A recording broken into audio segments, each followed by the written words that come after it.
역대하 1장 1절부터 6절까지입니다.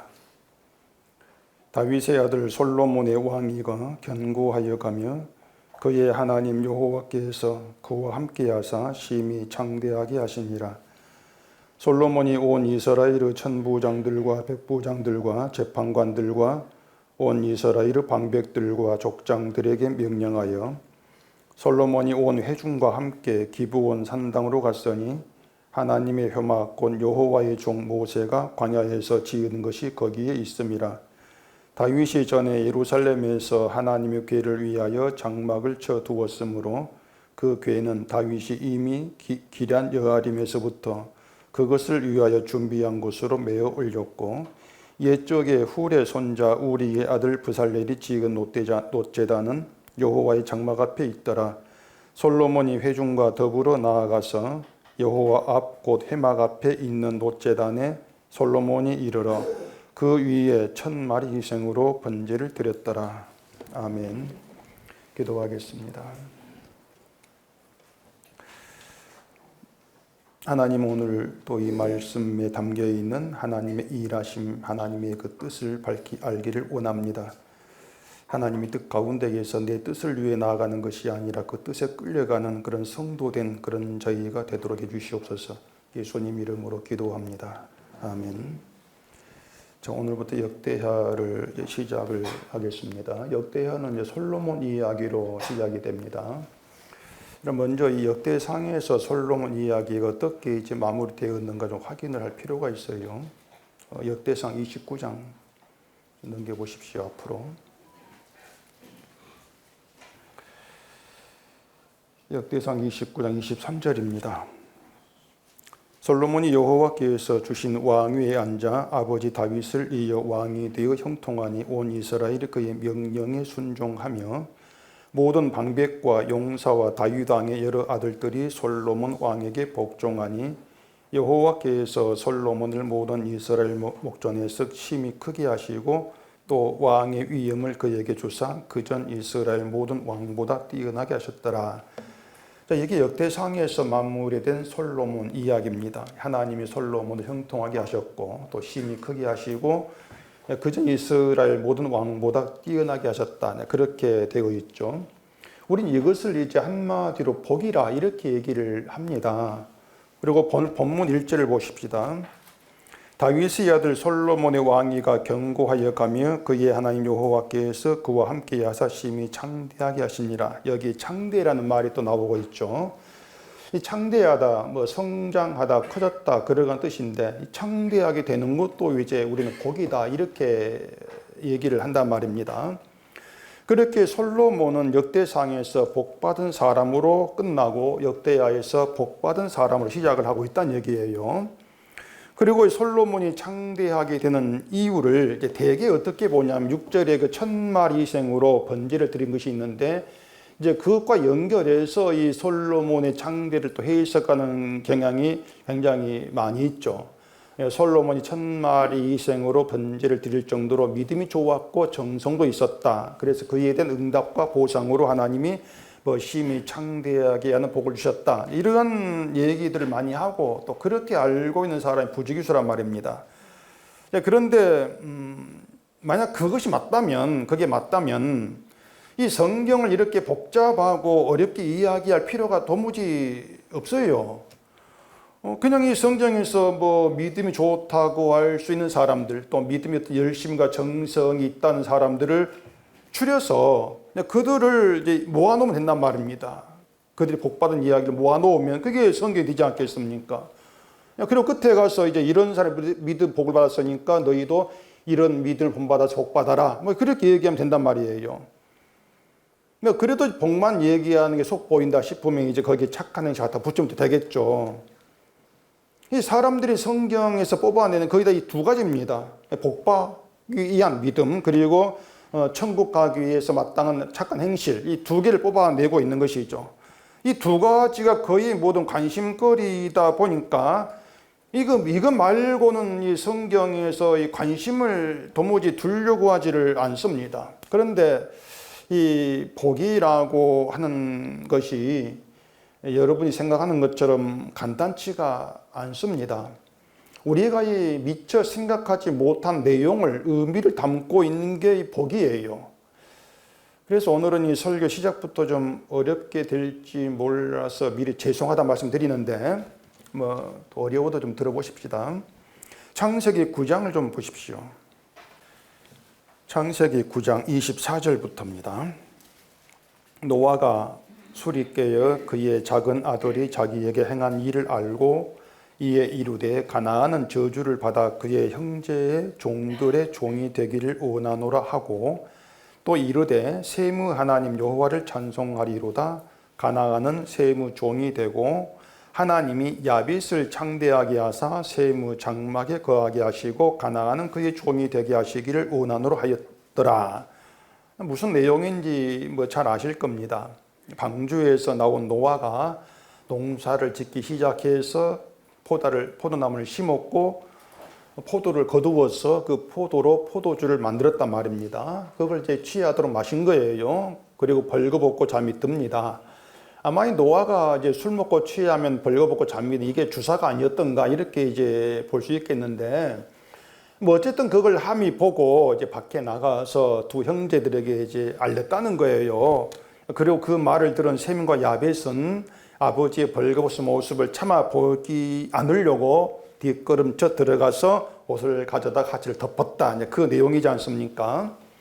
이제 술에서 깬 노아가 그 일을 이제 알게 되어서 어떻게 하냐면 함의 아들을 저주를 한단 말입니다. 자기의 그 벗은 그 모습을 두 형제에게 얘기한 그 함의 아들을 저주하고 셈과 야벳은 축복을 했다 그거예요. 축복을 했는데 여기까지는 여러분이 잘 알고 있는 내용이란 말입니다. 그런데 이제 그 이야기에 그 이상한 점이 있다는 것을 아마 좀 눈치채지 못했을 수가 있어요. 자, 노아가 셈과 야벳을 축복을 합니다. 축복하는데 어떤 축복이냐면은 하나님이 야벳을 창대하게 하사 셈의 장막에 거하게 하시고 이렇게 되어 있지 않습니까? 이게 축복의 내용이에요. 그러면은 우리가 알고 있는 복으로 이 일을 했을 때 그럼 이 셈과 야벳 중에서 축복을 받았다고 할 수 있는 사람이 누구냐 말입니다. 야벳을 창대하게 하사 이렇게 했으니까 야벳이 창대한 복을 받은 거예요. 여기서 이상한 점 하나. 그럼 창대한 복에서 셈은 왜 제외하냐 그 말입니다. 셈은 안 나오잖아요. 왜 셈은 빼놓으냐 말입니다. 셈과 야벳이 똑같이 노아의 하치를 덮었으니까 그게 이제 축복을 받을 거리가 된다면은 셈과 야벳 둘 다 복을 받아야 돼요. 창대가 복이라면은 둘 다 셈도 창대하기를 원한다. 이름은 나와야 한단 말입니다. 그런데 왜 야벳만 창대하게 하시고 셈은 빼놓느냐? 자, 이제 두 번째로 이상한 점입니다. 창대하게 되는 것은 야벳이고 셈은 아니에요. 그러면은 상식적으로 생각했을 때에 누가 누구의 장막에 거해야 되겠습니까? 그렇죠. 셈이 창대하지 않은 셈이 창대한 야벳 장막에 거하는 게 맞아요. 그게 우리 상식이란 말입니다. 그러니까 가난한 사람이 부자의 집에 들어가 거하는 것이 이치적으로 맞는 것이지 부자가 창대하게 된 부자가 가난한 사람 집에 들어가 거한다. 이건 맞지가 않단 말이에요. 그런데 이 축복의 내용은 야벳을 창대하게 해서 창대한 야벳을 셈의 장막에 가서 거하게 한다. 그게 무슨 복이냐 그 말입니다. 자, 또 세 번째로 이상한 점. 야벳을 창대하게 해서 셈의 장막에 거하게 하면 셈이 창대하게 된 야벳의 덕을 볼 수 있다. 이렇게 할 수 있습니다. 그렇죠? 창대한 야벳이 장막 들어왔으니까 그 야벳 덕을 볼 수가 있어요. 그러면 그렇게 복잡하게 하지 않아도 그냥 셈을 창대하게 하면 되지 않냐 그 말입니다. 제 말은. 근데 왜 셈은 빼놓고 야벳을 창대하게 해가지고 야벳을 셈의 집에 집어넣느냐? 우리 하나님 일이 이렇게 복잡해요. 간단하게 있는데. 또 이상한 점 네 번째입니다. 잘 아는 내용인데 뜯어보면 이상한 좀 투성이에요. 그 읽은 그 창세기 9장 26절에 보면은 세무 하나님 여호와를 찬송하리로다 이렇게 말합니다. 야베스 하나님이 아니고 세무 하나님이에요. 그리고 가나안은 세무 종이 이렇게 말합니다. 야베스이 아니고 세무 종이 된다. 이걸 보면은 셈이 중심에 있어요. 셈의 축복이 중심이란 말입니다. 셈의 중심이고 셈의 중심이고 셈이 하나님이라면은 그 하나님이 셈을 창대하는 게 맞지. 왜 야벳을 창대하게 하느냐? 이것도 이상하지 않습니까? 셈의 하나님인데. 그럼 셈을 창대하게 해야지. 이렇게 그 야벳의 창대를 중심으로 하면은 이상하는 네 가지를 제가 말씀을 드렸는데, 이걸 우리가 보면은 이 복이라고 하는 게 쉽지가 않아요. 분명히 노아가 복을 셈과 야벳을 축복한 것이 있거든요. 근데 이상한 축복이란 말입니다. 복이 어렵습니다. 쉽지가 않고. 근데 복을 안다고 할 수가 없는 거예요. 그렇기 때문에 기독교인들이 말입니다. 교회에 나와가지고 뭐 복을 위해 기도한다, 구한다, 이걸 보면은 이걸 복을 구하는 게 아니고 자기를 저주하고 있는 거예요. 복을 내 말 알게 되면 자기를 저주하는 겁니다. 몰라서 복 달라고 하는 것이지. 야벳의 창대를 제가 지금 말씀을 드린 이유가 뭐냐면은 그 솔로몬을 창대하게 하신 것을 단순히 솔로몬이 성장하고 나라가 크게 번성되었고 그런 복을 이해할 문제가 아니기 때문이에요. 그리고 또 하나님이 솔로몬을 창대하게 했으니까 뭔가 창대하게 할 이유가, 원인이 솔로몬에게 있지 않겠는가, 그런 생각할까 봐서 제가 미리 야벳 창대를 지금 말씀드리면서 그게 복이 아닙니다. 그건 이상한, 우리 복은 우리에게 이상하게 다가옵니다. 이런 말씀 드린단 말입니다. 우리는요, 겉으로는 아니라 하지만은 우리 속마음은 정말 이 하나님을 통해서 내게 부족한 것, 좀 아쉬운 것들이 채워지만 하는 바람들이 있습니다. 그거 없을 수가 없어요. 물론 겉으로는 은속개성을 표시를 못 내죠. 내보면 야 저거 보고 마다 욕먹을 거니 뻔히 아니까 아닌 척 하고 있죠. 저는 알아요. 야 저 속마음에 저 뭐가 있다 저거 알아요. 제 속마음 그렇으니까. 정말 하나님을 통해서 내가 복음 믿으니까 믿음을 통해서 내게 지금 부족한 거, 거기 자식인 돈이나 부족한 거, 아쉬운 거 채워졌으면 좋겠다. 그런 기대, 그런 바람 우리가 잘라내 버릴 수 없단 말입니다. 그런데 그런 기대를 가지고 하나님을 찾게 되면 반드시 시험이 빠진다. 이걸 여러분이 좀 감지하셔야 돼요. 시험이 빠진다. 뭔가 하면은, 자, 내가 바랬던 게 채워집니다. 채워지면은 그 채워진 걸 자꾸 내 열심과 내 믿음 때문이 아닌가 그런 생각을 하게 돼 있어요. 그렇게 된다. 그게 교만이에요. 아, 내가 잘 믿어. 내가 이렇게 신앙했더니 채워지네. 그렇게 된단 말입니다. 반대로 기대한 대로 안 되면은 하나님이 안 계신 게 아닌가? 뭐 그런 생각 한다거나 내 믿음이 뭔가 문제 있는 것인가? 이리 생각하는 게 그게 시험에 빠진 거예요. 그래서 지금의 기독교인들이 하고 있는 그 신앙생활이라고 하는 걸 들여다보면은 이건 신앙생활 하고 있는 게 아니고요. 정말 시험에 빠져가지고 허우적대고 있는 그 실상입니다. 안 돼 있는 걸 어떻게든 되게 해야겠다고 하나님을 찾고 기도하고 막 자기 정성을 바치려고 한단 말이에요. 그리고 정성이 일천버지가 끼러 나오지 않습니까? 그걸 신앙생활로 알고 있는데 그런 신앙생활에서 얻어지는 것은 교만 아니면 낙심이란 말입니다. 믿음 좋으니까 복받았겠지 그런 생각을 한다는 거. 그러니까 그런 것들이 결국 그 시험에 그 사탄의 유혹에 빠진 그런 것이라는 것을 모르고 좋아하고 있는 거예요.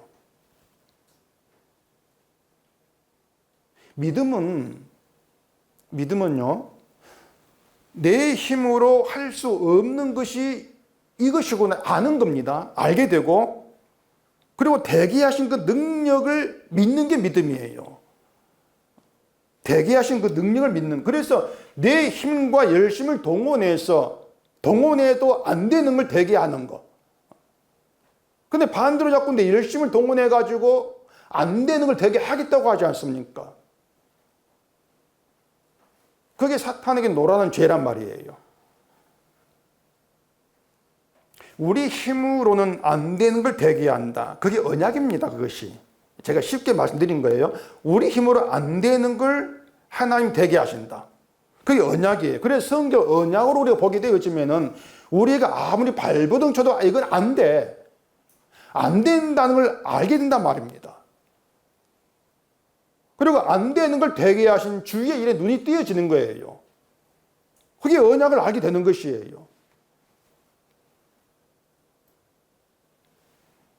그래 자꾸 믿으니까, 믿음이 있으니까 한 일이 있어야 되고 해야 된다는 그런 인간의 일을 얘기한다면은 이건 한마디로 말해서 언약을 모른다. 언약을 모른다. 성경을 모른다. 성경을 모른다. 예수도 모른다. 다 그거예요. 아무것도 몰라요.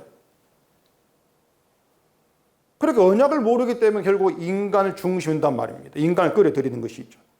그리고 하나님은 그 인간의 일을 도와주는, 보조해주는 그런 역할 정도로 생각하는 거예요. 언약의 중심은 십자가죠. 그 말은 믿음의 중심은 십자가라 그 뜻입니다. 십자가 앞에서 우리는 주의 피가 아니면 구원받지 못할 죄인으로만 드러나요. 딱 그거 하나예요. 딴 거 생각하지 마세요. 십자가 앞에서 우리는 주의 피가 아니면 구원받을 수 없는 죄인이다. 거기서 더 나가면 안 된단 말입니다. 더 나가는 게 브레이크 없는 벤치라니까요. 구원받을 수 없는 죄인, 죽은 자, 거기에서 브레이크가 밟아져야 돼요. 무슨 말 아시겠죠? 브레이크 없이 질주를 하게 되어지면 계속 나가면은 죽은 자인데 살았다. 살았으니 행하자. 행하라고 나를 살게 하신 것이다. 자꾸 이렇게 되어진단 말입니다. 그리고 그런 가운데에서 죽은 자를 의롭게 하시고 생명이 된 십자가 이야기는 인간 행함 묻혀버리는 거예요. 그렇게 내 행함을 가지고 십자가를 해방하는 것이죠. 그게 원수죠. 그렇게 해서 인간의 행함이 십자가보다 더 가치 있는 것으로 높임받는 믿음의 중심으로 자리하면서 행함이 있으니 복받지 않겠는가 그런 기대로까지 이어진단 말입니다. 이런 것들이 지금의 교회가 뭐 얘기하고 있는 믿음의 이제 그런 내용들이죠. 우리가 그 창대하게 되는 걸 복으로 생각을 하는데, 왜냐하면 이 복을 자꾸 이 부족한 것을 채워지고 작은 게 커지는 것으로 인식하기 때문에 창대, 그러면 커지는 복, 이렇게도 자꾸 받아들인단 말입니다. 다시 말해서 지금보다 더 잘 되는 걸 복으로 알고 있는데 창대라는 말을 그런 의미로 이제 생각을 하고 있는 것이에요. 근데 솔로몬의 창대는 그런 게 아닙니다. 역대상 17장 가보십시다. 역대상 17장 11절입니다. 내 생명의 연한이 차서 내가 조상들에게로 돌아가면 내가 내 뒤에 내 시 곧 내 아들 중 하나를 세우고 그 나라를 견고하게 하리니 그는 나를 위하여 집을 건축할 것이요 나는 그의 왕위를 영원히 견고하게 하리라. 나는 그의 아버지가 되고 그는 나의 아들이 되리니 나의 인자를 그에게서 빼앗지 아니하기를 내가 내 전에 있던 자에게서 빼앗은 것 같이 하지 아니할 것이며 내가 영원히 그를 내 집과 내 나라에 세우리니 그의 왕위가 영원히 견고하리라 하셨다 하라. 다윗에게 주신 하나님의 약속이지 않습니까? 다윗 중 하나를 아들 중 하나를 세우고 그 나라를 견고하게 하겠다고 말씀한단 말입니다. 그 말은 결국은 이스라엘을 영원하게 하겠다는 것이에요. 그런데 그런 이제 그 의미로 우리가 보게 되어지면은 이 하나님의 약속은 역사적으로 맞지 않은 게 돼요. 그렇죠. 왜 그런가 하면 솔로몬 후에 이스라엘이 남과 북으로 갈라졌고 또 이 갈라진 두 나라가 이스라엘, 유다가 모두 망했단 말입니다. 그리고 역사적으로 보면은 그의 왕위가 영원히 견고할 것이다. 이스라엘이 영원할 것이다. 그 약속은 성취되지 못한 게 된단 말입니다. 맞지 않아요? 그렇잖아요. 자, 제가 지난주부터입니까? 자꾸 이 성경은 역사가 아니라 언약으로 봐야 된다. 이런 말씀 드리고 있는데, 이 김영호 그 사람이 한 말이 자꾸 제 속을 긁어 그래요. 자꾸 긁어요. 물론 그분하고 직접 얘기한 건 아니지만은 유튜브를 한번 봤더니 계속 거기 떠오고 있네. 그래 제가 이 마가복음 강의 제가 다 들어버렸어요, 그냥. 들었는데, 들으면 이제 손에 속만 바글바글 끓고 있죠. 그 양반이 마가복음을 어떻게 해석하는지 제가 오늘 주보 그 성경 묵상 해석에 잠깐 적어놨거든요. 개변 중 개변이에요. 나중에 집에 가보세요. 집에 가 지금 보지 마시고. 이 사람이 역사적으로 맞지 않은 것에 대해서는 이 사람이 상상력으로 썼다. 이렇게 자꾸 얘기한단 말입니다. 성령의 감동으로 썼다는 걸 무시하죠. 무시해버리고 오로지 사람이 자기가 듣고 경험한 사실을 토대로 쓴 게 성경 이렇게 보기 때문에 역사적으로 맞지 않는 것은 그냥 상상력으로 붙여버리는 것입니다. 이거 인간 상상력이야. 그렇게 결론 짓는 것이에요. 성경을 그렇게 보기 때문에 하나님이 다윗 아들의 왕위를 영원히 견고하게 하겠다고 하는 것도 이건 하나님에 대한 인간의 기대로 쓴 성경이 이렇게 나온단 말입니다. 인간의 기대야. 성경 쓴 게 하나님 있는 이스라엘 사람이 아니냐. 그래서 하나님이 하나님 있는 이스라엘을 영원히 견고하게 할 거야. 그런 자기의 바람으로 믿을 것이고 그런 자기 기대와 상상력을 가지고 성경 쓴 것이다. 그런 시각이란 말입니다. 이 사람은 성경을 하나님 말씀으로 보는 게 아니고 그냥 사람이 쓴 경전 같이 본단 말이에요. 이스라엘을 영원히 견고하게 하겠다는 것은 하나님 약속이고 그 약속이 이루어졌다면 이스라엘은 지금 견고합니다. 견고하고 영원할 거란 말이에요. 때문에 이스라엘은 견고한 이스라엘은 지금 하마스랑 전쟁하고 있는 그 이스라엘이 아니고요. 다른 진짜 이스라엘이에요. 그 이스라엘의 정체가 뭔가 하면은 영원한 왕이 되시는 예수의 십자가 피에 속한 그들을 얘기합니다. 십자가 피에 속한 그들에게 예수님 영원한 왕이시고 그들의 견고한 이스라엘 그 말이에요. 예수의 피로 이루어진 언약이 영원히 견고하기 때문에 언약 견고하거든요. 견고하기 때문에 그 피에 언약이 속한 이스라엘 견고하다. 그 약속인 것이에요. 방금 읽은 역대상 17장 13절에 나의 인자를 그에게서 빼앗지 않는다 이 말씀 들어 있습니다. 인자를 빼앗지 않는다면은 하나님 인자하심이 영원히 그한다 그 뜻이지 않습니까? 빼앗지 않았으니까 그 인자하심이 영원히 있어요. 그렇게 하나님 인자하심이 영원히 거하는 그들이 이스라엘이란 말이에요.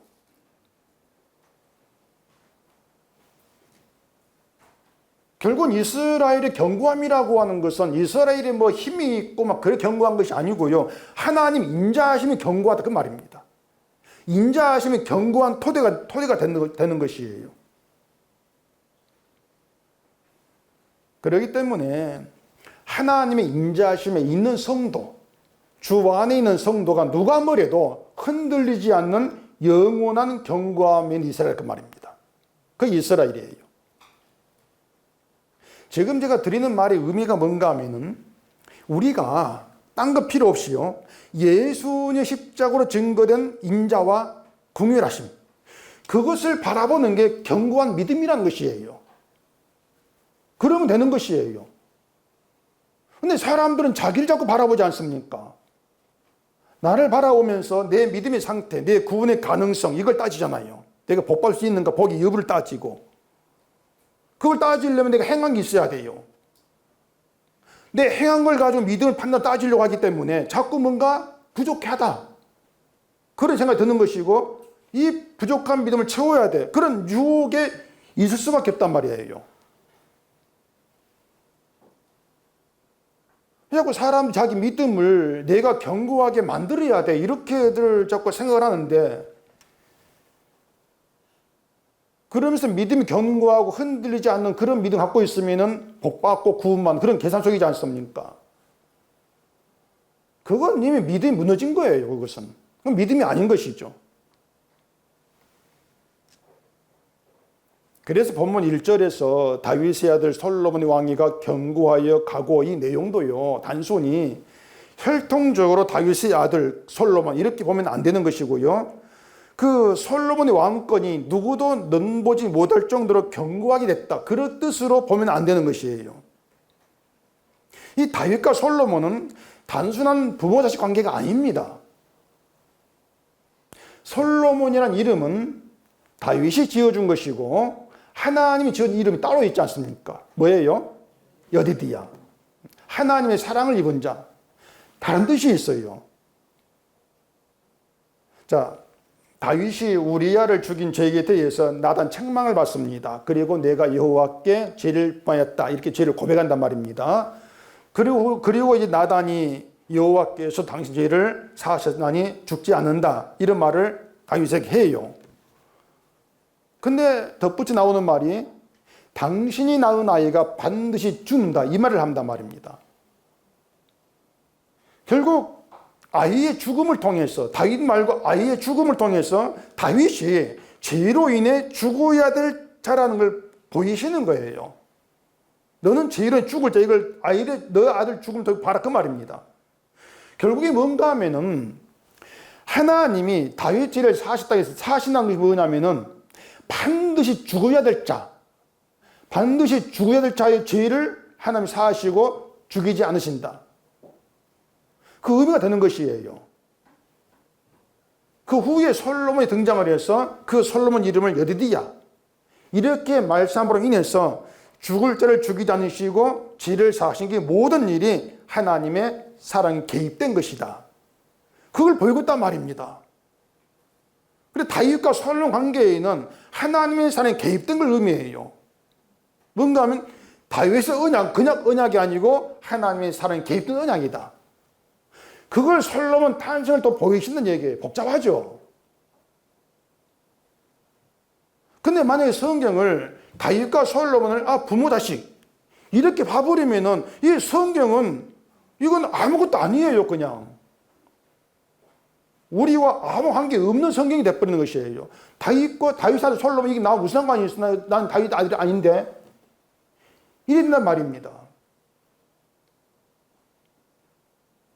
그런데 솔로몬을 통해서 다윗 언약에 하나님의 사랑이 개입되어 있다. 이걸 얘기한다면 우리가 주의 언약 안에 있다는 것은 주의 사랑 안에 있는 것이구나. 그렇게 우리의 문제로 연결되지 않습니까?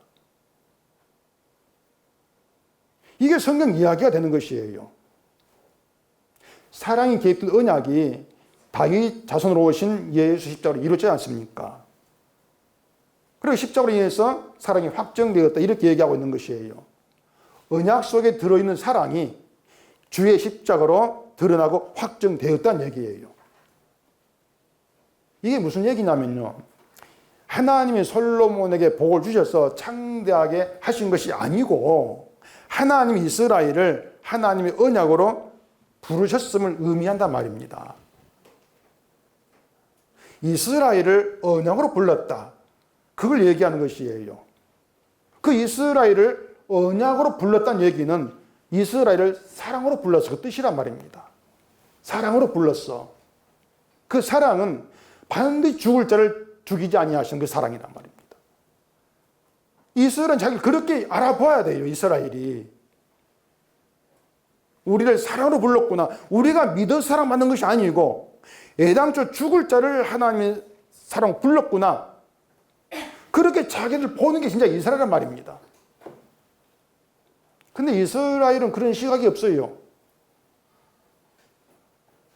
사랑에 개입해서 행하시는 하나님의 일을 보는 것이 아니고 자꾸 자기 일을 보죠. 아까 이미 시작하면서 제가 성경 이제 낭독 있지 않습니까? 거기에 하나님의 일을 보지 않은 자, 자기 일을 보는 자 하나님 파괴한다. 인간의 일을, 자기 일을 바라보는 그 세력을 하나님 용납하지 않습니다. 무너져 버리죠. 그 일이 유다를 바빌론 포로되게 한 것으로 드러나지 않습니까? 이유는 하나예요. 사랑으로 이해하신 하나님 일을 보지 아니한다. 그게 이유가 되는 것이에요.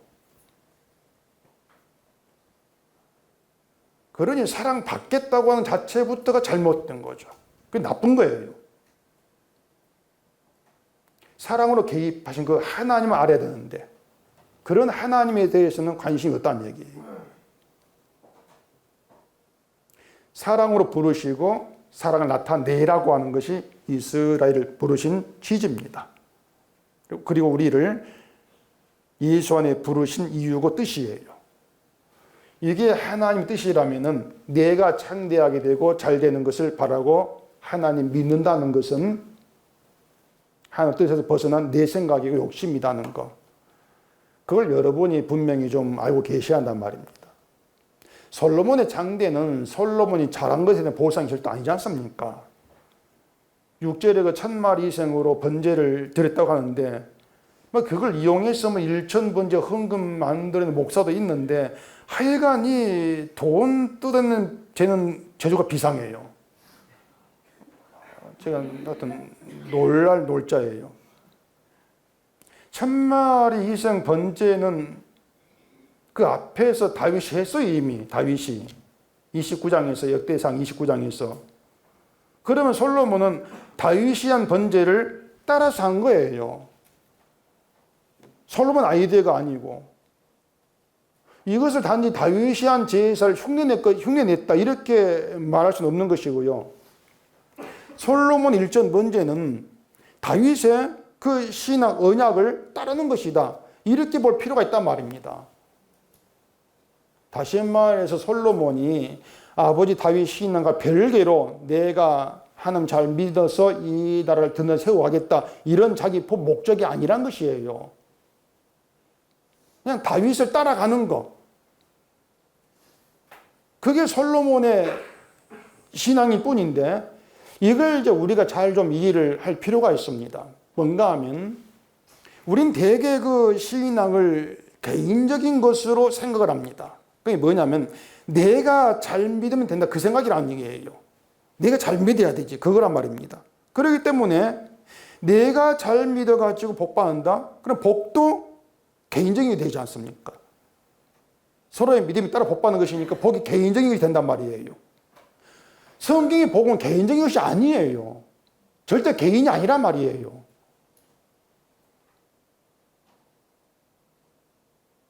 개인적인 믿음에는 뭔가 따라가는 게 없습니다. 그게 상실돼요. 믿음은 따라가는 것이에요. 그럼 우리는 누구를 따라가는가? 당연히 예수님을 따라가야 되겠죠. 예수님을 따라간 신앙이어야 되는데 예수님을 따라가면서 주를 본받아가지고 주가 행한 대로 행하라 그것이 아니고요. 예수님이 가시는 길에서 흘러 떨어지는 거 그걸 봐야 한단 말입니다. 주를 따라가면은 그 주로부터 떨어지는 길 볼 것 아닙니까? 그게 뭐겠어요? 그게 뭡니까? 따라가 본 적 없으니 모르겠다. 주를 따라갔을 때 그 따라간 길의 소리가 보게 되어지는 건 주의 피예요. 주님께서 떨어지는 피지 않습니까? 십자가 피. 주를 따라가면서 그 피를 보고 그 피를 받아 먹는다는 것은 그게 주를 따라가는 신앙인데 그 피를 받아 먹는다는 건 결국 자기를 죄로 인해 죽은 대로 본다는 겁니다. 주와 함께. 난 죽은 죄를 보는 게 주를 따라가는 신앙이란 말이에요. 너 본받고 행하는 것이 아니고. 그렇게 주를 따라간 신앙에서 결국은 주의 십자가만 자랑을 하죠. 내가 한 일이 아니고. 주가 한 일을 자랑하게 되고 주의 이름을 찬송한단 말입니다. 그게 주를 따라간 신앙이에요. 내 신앙이 아니라. 나는 예수님의 피가 있는 십자가만 의지하겠습니다. 이게 이제 그 솔로몬 일천번제의 의미라고 할 수 있기 때문에 이 일천번제를 갖고 이 교회가 헌금으로 연결할 문제가 절대 아니란 말입니다. 일천번제를 헌금으로 엮는 것은 이건 진짜 뭐 돈의 환장한 사기꾼의 말이라 보시면 돼요. 뭐 딴 거 아니에요. 사기꾼이에요. 교회는 돈이 아니고 언약으로 경고하게 됩니다. 주의 피 위에 세운 교회이기 때문에 주의 피가 언약이지 않습니까? 언약으로 경고하게 돼요. 교회가 번성하는 게 창대가 아니고요. 언약 안에 있는 게 교회 창대함이에요. 그게 창대예요. 언약 안에 있는 것이. 혹시 잊고 있는지 모르겠는데 제가 야베스 창대를 두고 이상하다고 말씀드렸죠. 이상하니까 이걸 제가 말씀을 또 드려야 되지 않겠습니까? 창세기 12장을 봐보십시다. 창세기 12장 1절입니다. 여호와께서 아브라함에게 이르시되 너는 너의 고향과 친척과 아버지의 집을 떠나 내가 내게 보여줄 땅으로 가라. 내가 너로 큰 민족을 이루고 내게 복을 주어 내 이름을 창대하게 하리니 너는 복이 될지라. 너를 축복하는 자에게는 내가 복을 내리고 너를 저주하는 자에게는 내가 저주하리니 땅의 모든 족속이 너로 말미암아 복을 얻을 것이라 하신지라. 아브라함에게 하신 약속입니다. 그 약속에 보시면 내게 복을 주어 내 이름을 창대하게 한다, 이런 내용이 이제 있습니다. 이름이 창대하게 되는 것이 복이란 얘기입니다. 이름이 창대해요.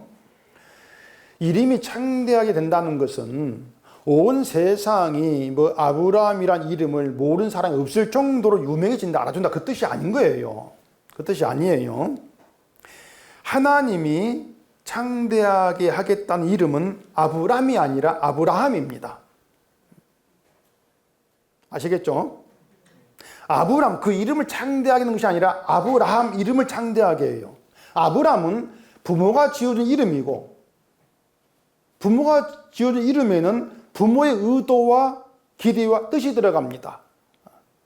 부모가 이름 지을, 자식 이름 지을 때 뭐 아무렇게나 개똥이 속도 이렇게 지는 게 아니잖아요. 그래 안 지는 게 아니고, 이런 사람이 되었으면 좋겠다.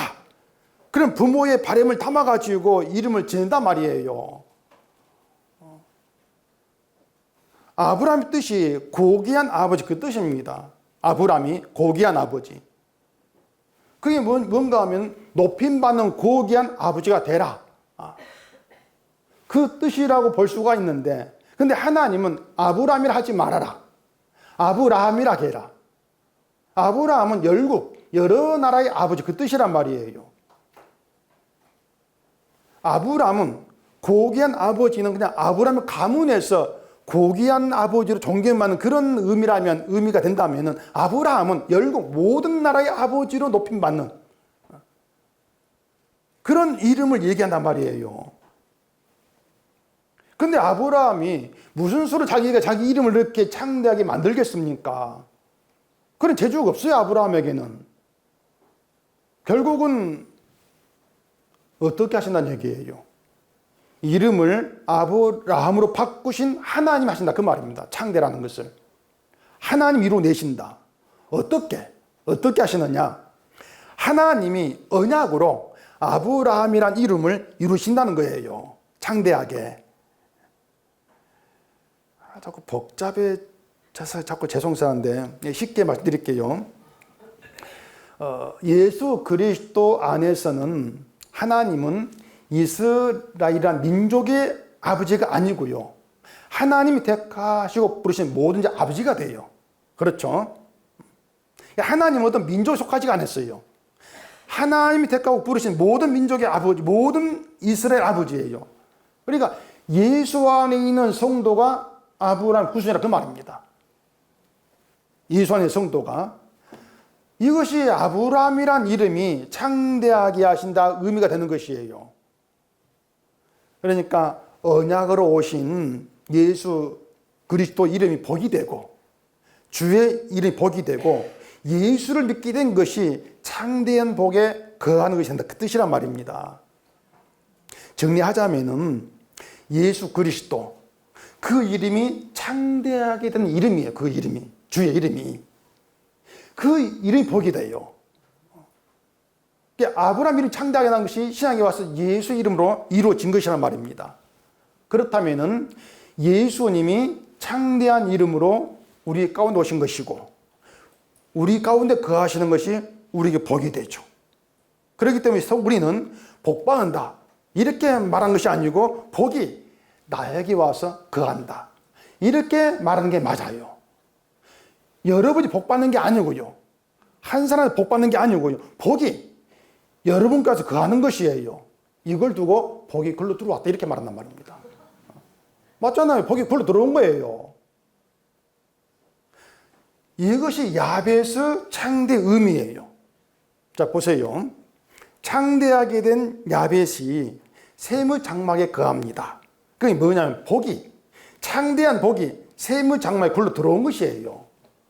그걸 얘기하고 있단 말입니다. 그렇기 때문에 셈이 복받는다 이것이 아니고요. 복이 와서 거한다 그거란 말이에요.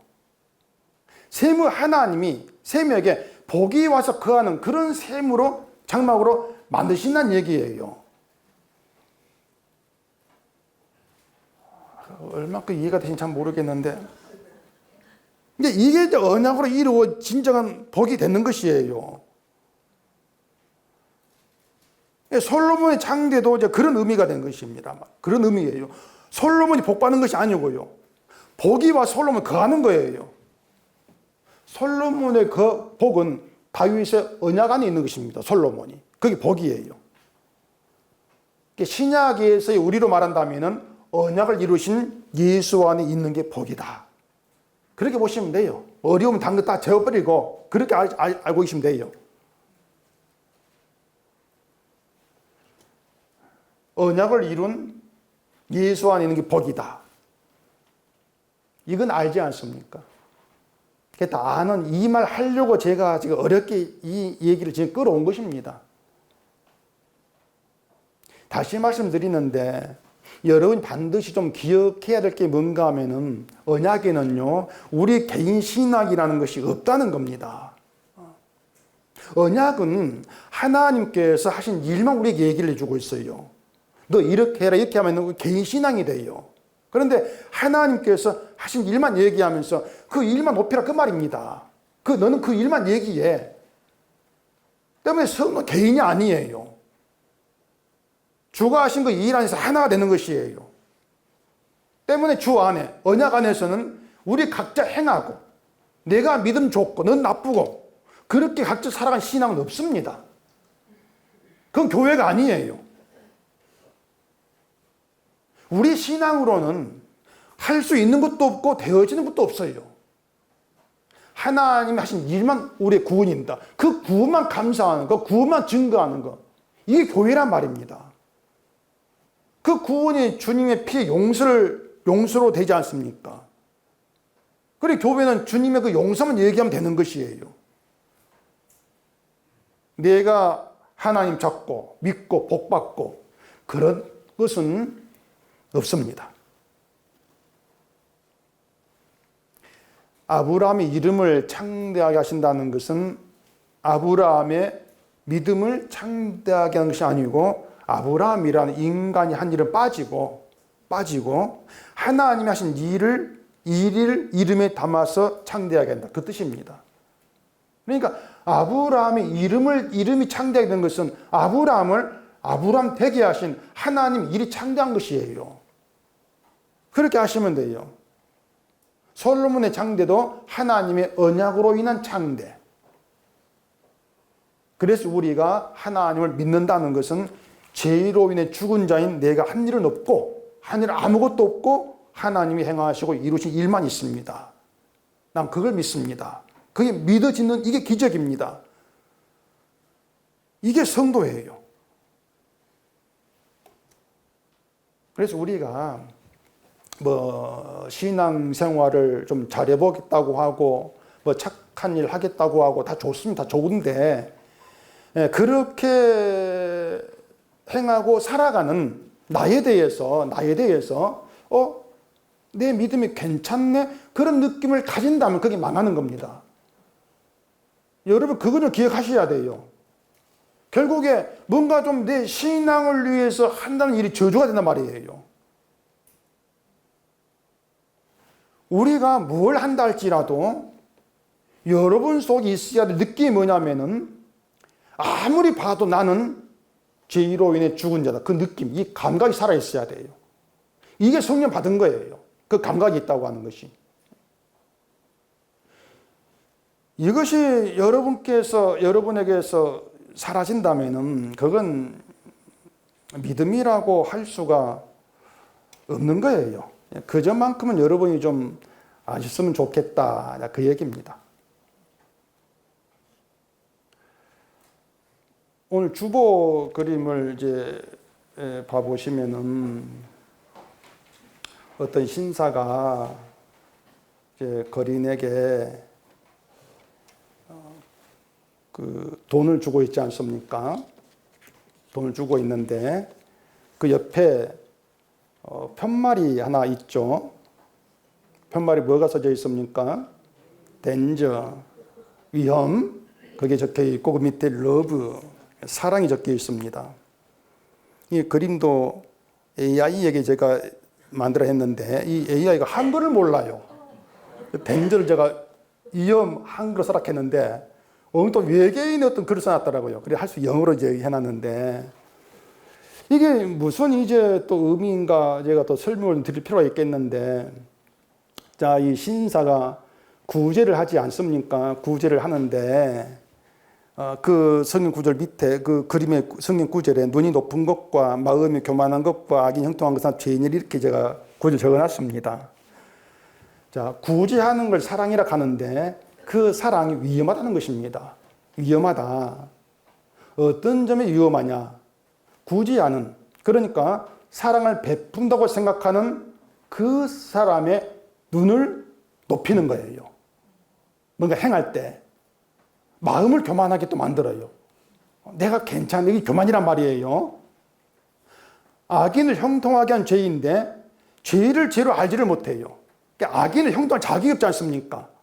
근데 사랑을 베푸니까 내 일이 잘 되네. 그게 죄라는 걸 모른단 말입니다.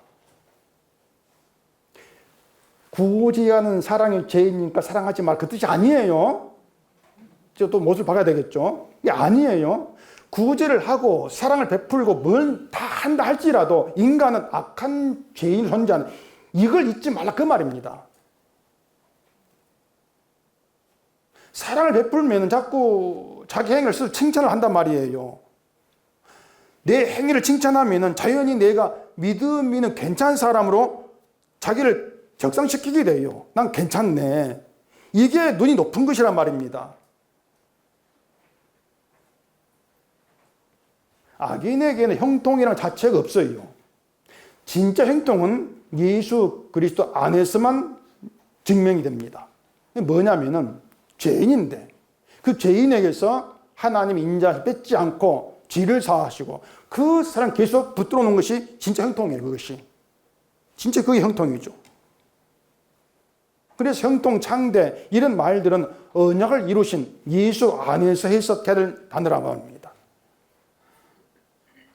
창대한 이름으로 오셔서 우리에게 거하심으로 주와 한 몸 관계에 있게 되어지는 것, 이게 여러분 형통이고 창대함입니다.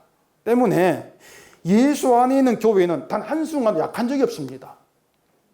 뭐 교회가 약하집니까? 영원히 견고한 교회로 세워졌기 때문에 약할 수가 없어요. 늘 견고합니다.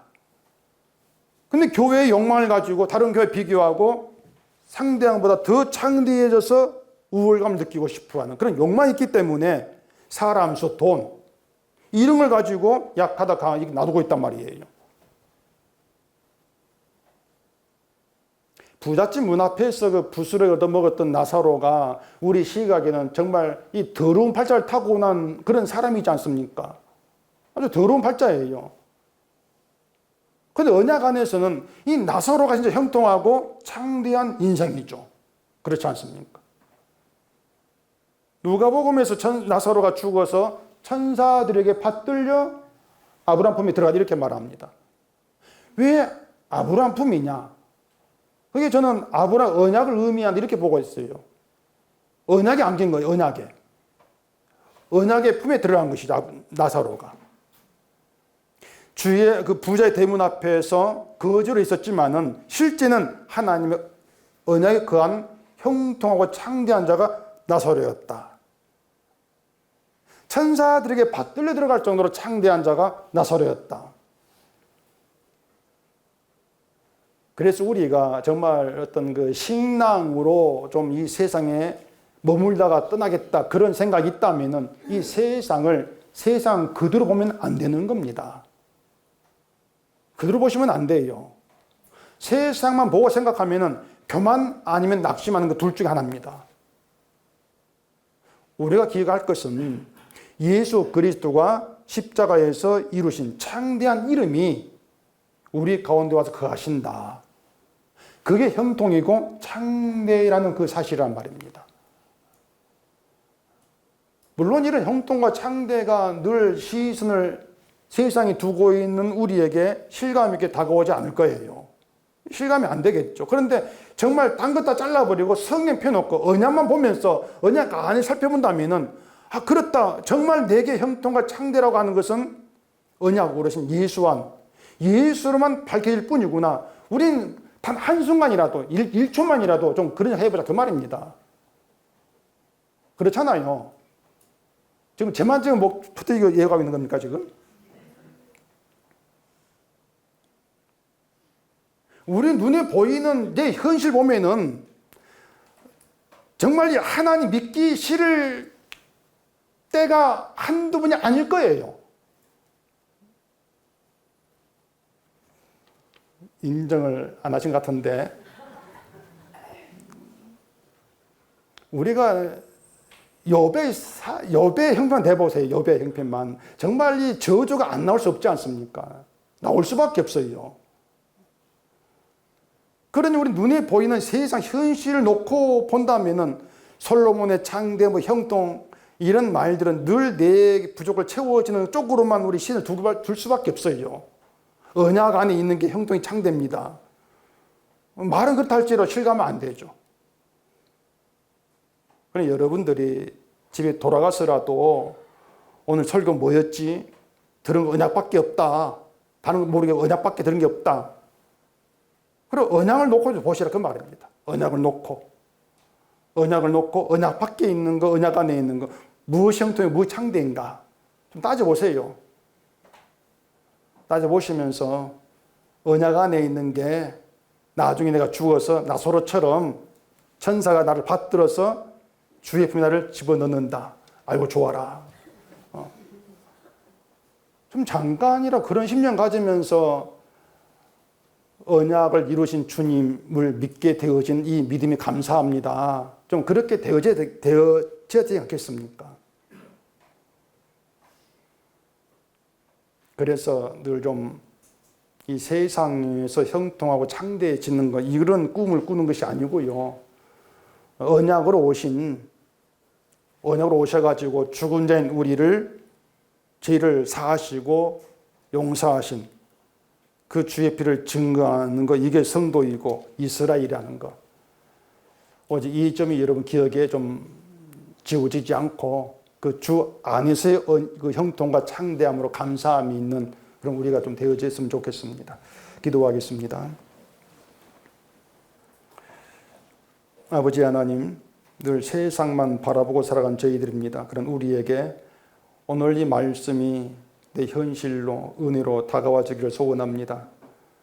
언약을 이루신 주 안에서의 형통, 그 창대가 감사가 되고 찬송이 되어서 오직 주를 바라보면서 주의 일만 높이는 저희가 되게 해주시옵소서. 예수님 이름으로 기도합니다. 아멘.